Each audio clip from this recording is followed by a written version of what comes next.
और बढ़िया बच्चों, तो आज हम करने वाले हैं equations of motion derive by integral method. तो जैसा आपको पता ही है कि तीन होती हैं आपकी इक्वेशन ऑफ मोशन, है ना।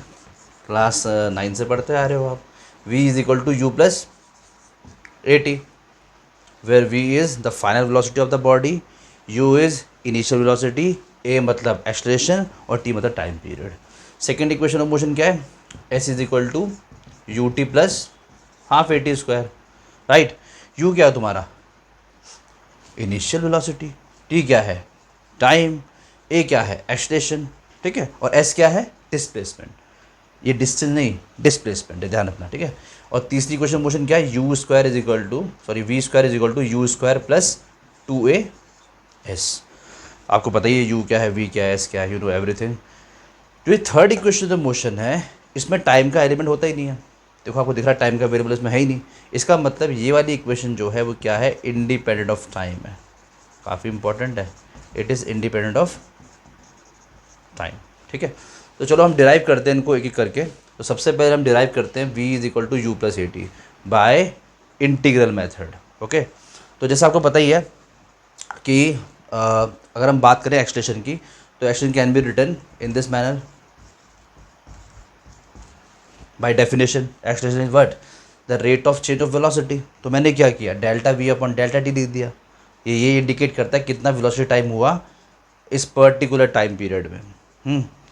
अब ऐसा मान लो अगर कि जो आपका वेलोसिटी है वो बहुत, उसमें बहुत कम वेरिएशन आया, कोई ज़्यादा खास वेरिएशन नहीं आए हैं। मतलब कि ये समझ लो कि बहुत ही छोटे टाइम पीरियड को मैं कंसिडर कर रहा हूँ।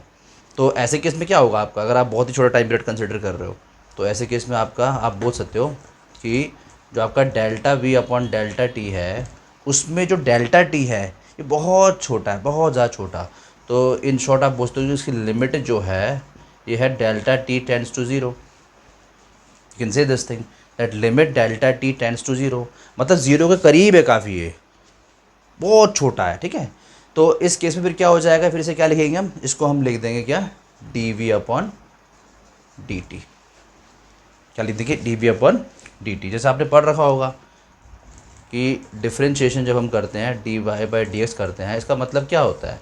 इसका मतलब ये होता है कि कितना वेरिएशन आ रहा है वाई में और एक्स में, और ये वेरिएशन बहुत छोटा होता है, ये बहुत छोटा होता है, ठीक है, काफ़ी छोटा वेरिएशन होता है। तो यहाँ पे काफ़ी छोटा वेरिएशन था, बहुत ही छोटा वेरिएशन की वजह से मैंने इसको d v upon d t लिख दिया। क्लियर? तो now you can say this thing that a is equal to d v by d t. A is equal to क्या है आपका? D v by d t. चलो आगे बढ़ते हैं हम। अब इसको उधर ले जा लो, लिख दो a d t is equals to कितना? D v d v. Alright, now we can do one thing, we can integrate both the side. देखो अगर, देखो ये तो डिफरेंशिएशन फॉर्म में आ रहा है आपका, इंटीग्रेट करेंगे तो फिर से पुराने फॉर्म में आ जाएगा। मतलब आपको फिर इंटीग्रेट करने के बाद अपने हिसाब से लिमिट सेट करके आप कितने भी टाइम पीरियड का एक्सटेंशन बता सकते हो। तो मैं वही अभी करने वाला हूँ, ठीक है। तो मैं क्या करने वाला हूँ? मैं पहली बात तो दोनों साइड पे करने वाला हूँ integration. What I am gonna do here, I am gonna do integration, ठीक है। तो मैंने इंटीग्रेट कर दिया, इंटीग्रेटिंग बोथ द साइड। तो इसके लिए आपको लगाना पड़ेगा इंटीग्रेशन का साइन, ये होता है साइन इंटीग्रेशन का, और यहाँ पे integration d v. All right, ठीक है। अब जैसे पहली बात तो आपको ये पता होगा ऑलरेडी कि ये जो आपके इक्वेशंस और मोशंस होते हैं ये तब अपना रोल प्ले करते हैं जब आपका एक्सलेशन प्रेजेंट होता है, ठीक है। अगर एक्सलेशन प्रेजेंट ही नहीं है, मतलब कि अगर acceleration is equal to zero है ही नहीं एक्सलेशन, तो फिर तो आप सिंपल फॉर्मूले भी लगा सकते थे ना, जो आप बचपन से पढ़ते आ रहे हो, s is equal to v into t, right, है ना। डिस्टेंस इज इक्वल टू था ना स्पीड इंटू टाइम, तो आप ये लगा सकते हो कंफर्टेबली। बट यहाँ पे ऐसा नहीं है ना, यहाँ पे तो ए है, मतलब कि एक्सलेशन अपना रोल प्ले कर रहा है, तो इसीलिए हम ये तो लगा सकते नहीं, हम ये लगा सकते हैं। सिमिलर तरीके से ये और रिलेशन भी तभी ट्रू बनते हैं, तभी अपना रोल प्ले करते हैं जब आपका एक्सटेंशन हो कुछ ना कुछ, ओके। इस केस में एक और चीज़ भी है साथ में, एक्सटेंशन हो लेकिन कैसा हो? कांस्टेंट एक्सलेशन हो। कैसा हो? कांस्टेंट एक्सलेशन हो, मतलब कि एक्सलेशन की वैल्यू जो हो वो फिक्स हो।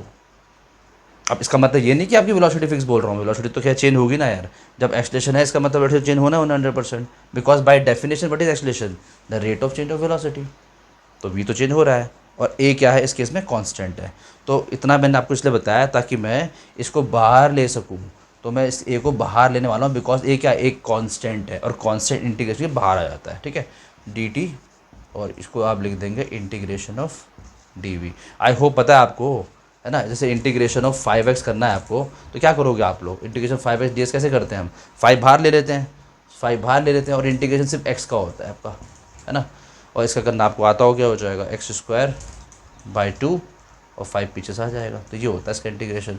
तो ये मैं यहाँ पे अप्लाई करने वाला हूँ, और साथ ही साथ में मैं लिमिट डालने वाला हूँ। यहाँ पे लिमिट डालना बहुत ज़रूरी है कि आप कहाँ से लेकर कहाँ तक इंटीग्रेट कर रहे हो, ठीक है। तो इसकी लिमिट जो है टाइम की, भाई देखो टाइम शुरू कहाँ से होता है, टाइम तो शुरू होगा 0 से, हम बात करें एकदम शुरुआत से, और कहाँ तक जाएगा, टी टाइम पीरियड जाएगा।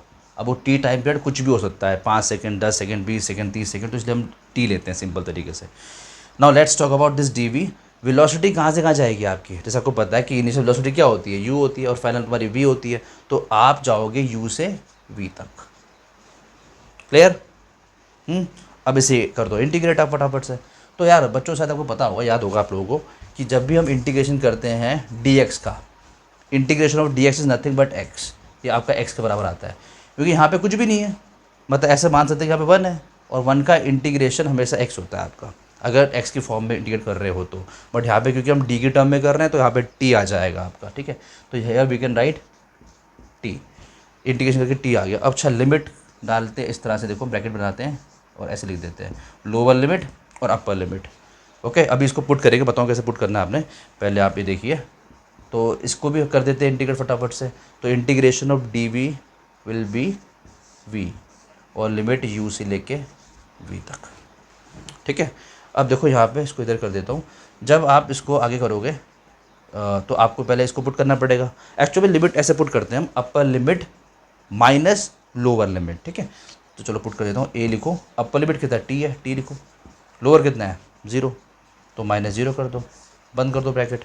इधर आ जाओ राइट हैंड साइड पे, पुट करो, कितना हो जाएगा v, कितना हो जाएगा -u, upper limit minus lower limit, open कर दो, कितना हो जाएगा 80 इज इक्वल टू कितना v माइनस यू, तो कितना आएगा आपका finally v is equal to, इसको तो ले जा लो, u plus 80, which is nothing but the first equation of motion.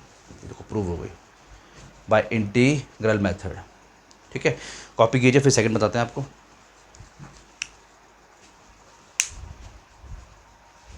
अब हम लोग प्रूफ कर लेते हैं सेकेंड इक्वेशन ऑफ मोशन। तो क्या है, s is equal to u t plus half a t square. तो आपको पता है यहाँ पे तुम्हारा s आ रहा है ना, आपका मतलब कि डिस्प्लेसमेंट का एलिमेंट यहाँ पर है, डिस्प्लेसमेंट का वेरिएबल है। तो इस बार क्या कीजिए, शुरुआत कीजिए आप इस तरह से, v is equal to d s by d t. आपको पता ऐसे ही करते हैं हम, अगर बहुत छोटा टाइम पीरियड लेते हैं तो उस केस में अगर वेलोसिटी आप निकाल रहे हो तो D S upon d T हो जाएगा। वैसे क्या होता है, वैसे तो खैर ये होता है ना, delta S upon delta T, ठीक है। बट बहुत छोटा लेने पे आप ऐसे लिख सकते हो इसको, ठीक है। अभी आपने थोड़ी देर पहले ये चीज़ की थी, तो आपको पता है कैसे करते हैं। I hope this thing is clear to you, ठीक है। इसको इधर ले आओ, तो v d t is equal to हो जाएगा आपका डी एस। ऑल राइट, अब दोनों सेट करना पड़ेगा हमको इंटीग्रेशन, ठीक है। अच्छा, उससे पहले एक चीज़ देखो, बहुत इंपॉर्टेंट चीज़ है, यहाँ पे बिल्कुल गलती नहीं करनी हमने। आपको पता है कि अगर हम किसी मोशन को ऑब्जर्व कर रहे हैं तो यू तो खैर ऑब्वियसली फिक्स हो जाएगा आपका, यू तो फिक्स्ड है ना। आपको पता है कि आपने शुरुआत किस स्पीड से की है, आपने शुरुआत 0 से की है, 20 से की है, 30 से की है, चाहे कुछ भी है ना, एनी स्पीड। बट क्या आपको वी पता है, आपको वी तो नहीं पता ना, बिकॉज वी एक तरह से टाइम डिपेंडेंट होता है, जितना टाइम बढ़ता रहेगा वी उस हिसाब से आपका चेंज होता रहेगा। तो यहाँ पे अगर मैं वी रखता हूँ तो कुछ हद तक मैं एक तरह से कंफ्यूज हो सकता हूँ, मैं दिक्कत में आ सकता हूँ। तो instead of that let's do one thing, आप इसकी जगह पे क्या लिख दो, आप इक्वेशन ऑफ मोशन पहली वाली यूज़ कर लो। क्या था उसमें, v is equal to u plus a t था, राइट। आप इसको यूज़ कर लो, यहाँ प्लेस कर दो, तो क्या हो जाएगा u प्लस ए टी, और बाहर तुम्हारा d t is equals to d s. तो आई होप आप समझ गए ऐसे क्यों कर रहा हूँ मैं, I hope it's clear to you, है ना। तो इस तरह से इसको रखेंगे, v नहीं रखेंगे, u प्लस ए टी रखेंगे, ठीक।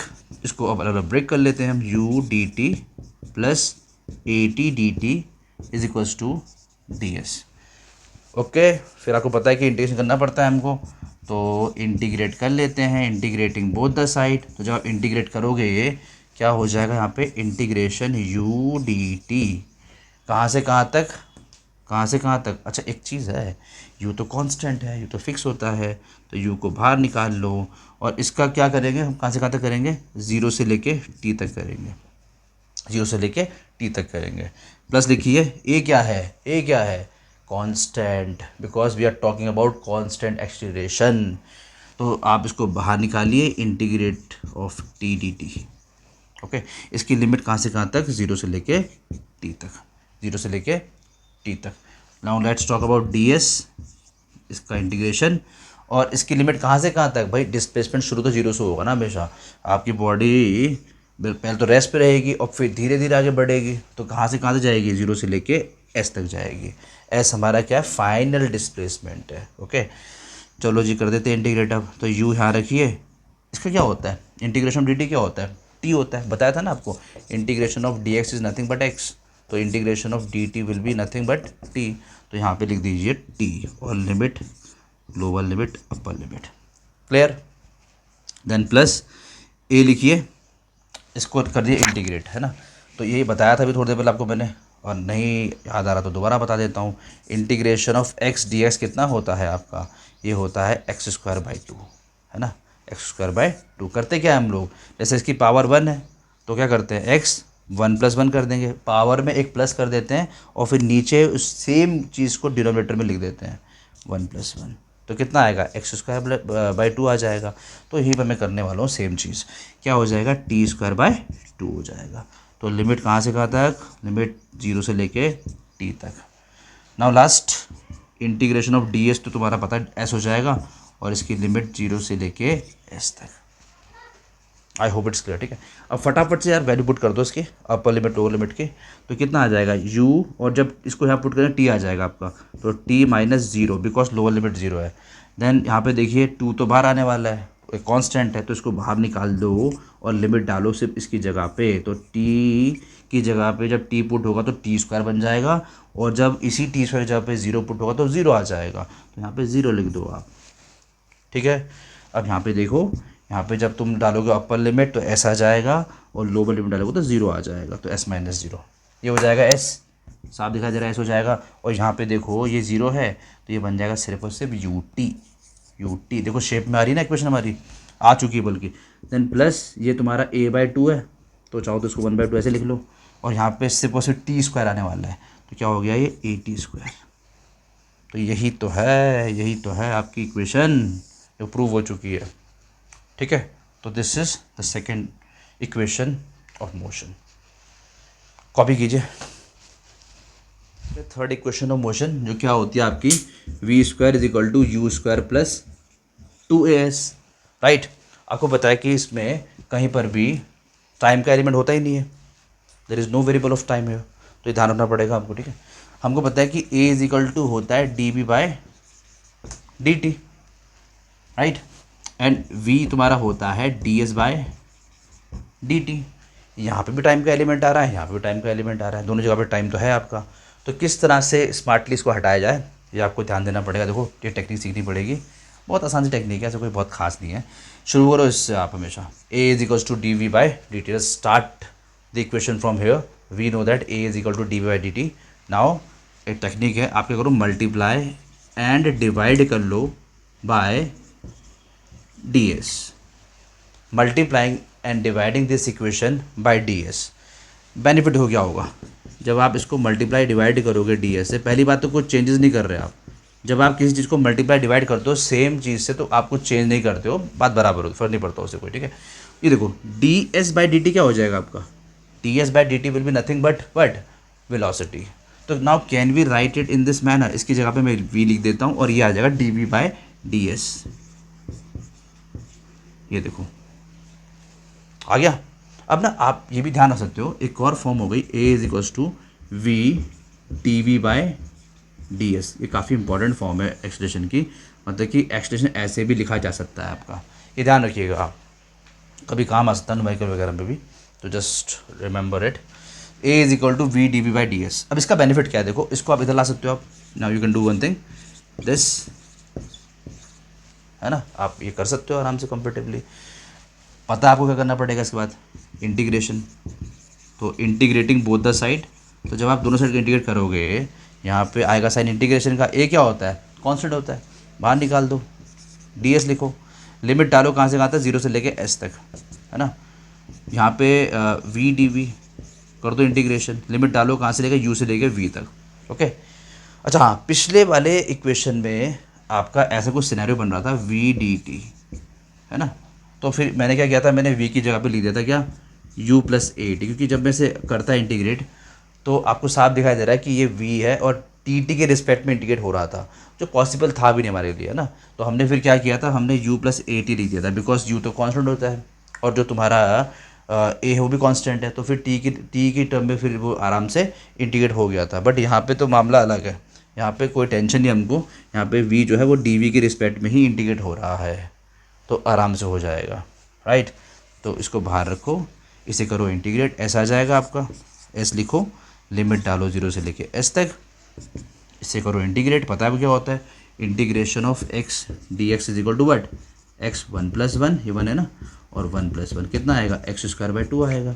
तो यहाँ पर क्या आएगा तुम्हारा, v स्क्वायर बाय 2 आएगा, लिमिट u से लेके v तक, ठीक है। पुट कर दो अपर लिमिट आपकी ऐसे, लोअर लिमिट 0 है, 0 डालो, यहाँ पे 1/2 बाहर ले लो, अपर लिमिट है v स्क्वायर और लोअर लिमिट है u स्क्वायर, पुट कर दो, ठीक है। तो ये तो तुम्हारा आ रहा है as, और इस 2 को यहाँ के मल्टीप्लाई कर दो, यहाँ पे इसको ओपन करो, v square minus u square, जो कि देखो हो चुका है। एक तो आपकी इक्वेशन है ना, थोड़ा एडजस्ट करना चाहो तो लिख सकते हो v square is equal to u square plus 2s, ठीक है। तो आई होप तीनों की तीनों इक्वेशन आपके पल्ले पड़ गई होंगी, प्रैक्टिस कीजिएगा, बहुत इंपॉर्टेंट है एग्जाम्स के लिए, कम ऑन डू देम।